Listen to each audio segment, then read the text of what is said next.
코질환은 주로 이제 비염이나 또는 뭐 축농증이라고 알고 있는 이제 부비동염들이 이제 대표적인 코질환이라고 말할 수 있어요.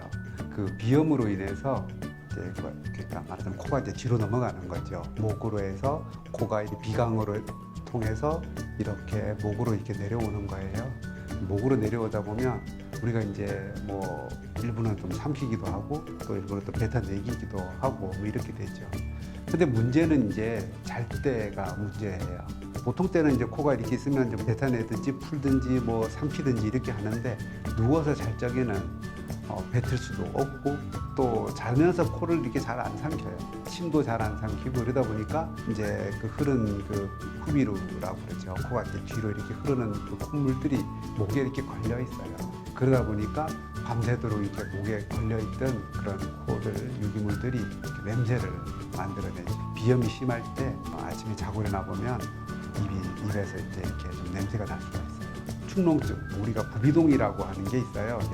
여기도 있고 또 여기도 있고 또 여기도 있어요. 그래서 그 역할들이 이제 여러 역할이 있는데 머리뼈의 무게를 좀 줄여주기도 하고 또 이런 뭐 압력도 이렇게 조절도 하기도 하고 이런 역할을 하는데 특히 이제 양쪽에 부비동 이쪽에 이제 구멍이 있어서 비강하고 이제 연결돼 있거든요. 그런데 비염이 이제 염증이 심해지다 보면 그쪽으로 이제 농이 흘러 들어가게 되고 농이 이렇게 나오는 출수구가 있는데 거기가 이제 염증으로 막혀버리면 거기 그냥 농이 차여져 버려요. 농이 차여 있다고 해서 축농증이라고 얘기를 해요.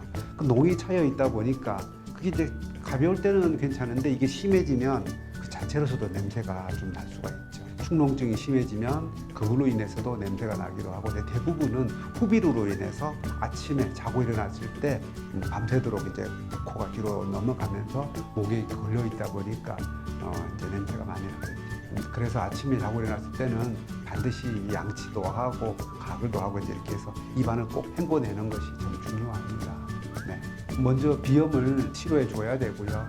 그 다음에 우리 비염은 사실은 급성 비염은 어떤 감기라든지 이런 것 외부적인 환경에 의해서 이렇게 생기는 건데 이제 만성 비염은 사실은 이제 알러지성하고 관련이 많아요. 그래서 계절성, 습관성, 만성 또 이런 또는 환경 무슨 뭐 미세먼지가 심하다든지 날씨가 갑자기 추워진다든지 꽃가루가 날린다든지 또 날씨가 건조해진다든지 뭐 이런 여러 가지 환경들에 의해서 이제 민감하게 이렇게 반응을 하게 나타내는 것이라 이 알러지라고 하는 건 사실은 체질적인 얘기예요.